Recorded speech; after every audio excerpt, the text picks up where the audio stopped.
I ordered some beautiful bag from Meesho. Let's have a look. প্রথমেই দেখো এই সুন্দর ব্ল্যাক কালারের টোট ব্যাগটা, যেটা কলেজের জন্য ভীষণ পারফেক্ট। যথেষ্ট স্পেশিয়াস একটা ব্যাগ। এটার ম্যাটেরিয়াল অ্যান্ড কোয়ালিটি যথেষ্ট ভালো। ম্যাটেরিয়াল পিইউ লেদার অ্যান্ড এটার price 347 rupees. After online payment তোমরা 20 রুপিস কম পেয়ে যাবে।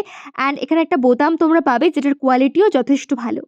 নেক্সট দেখো এই প্রিমিয়াম লুকের কালার কম্বিনেশনের ব্যাগটা, ব্রাউন অ্যান্ড হোয়াইট। এটাতেও তোমরা আরেকটা কালার অপশন পাবে, তবে আমার এই কালার কম্বিনেশনটা ভীষণ পছন্দের। অনেক ব্র্যান্ডেড ব্যাগে এই ধরনের কালার কম্বিনেশন দেখা যায়। ব্যাগটার লুকটা, ব্যাগটার সমস্ত কিছু বেশ ইউনিক টাইপের, আমার ভীষণ পছন্দ হয়েছে। একটা ক্লাসি লুক দেয়, যথেষ্ট স্পেসিয়াস একটা ব্যাগ। যারা অফিসের জন্য এরকম একটা ব্যাগ খুঁজছো, একদম পারফেক্ট। আর এটাতে তোমরা আরও একটা স্লিংও পেয়ে যাবে অ্যান্ড অনেক আউটফিটের সঙ্গে এই ব্যাগটা কিন্তু চলে যাবে। লিঙ্ক চাইতে ঝটপট কমেন্ট করে দিও।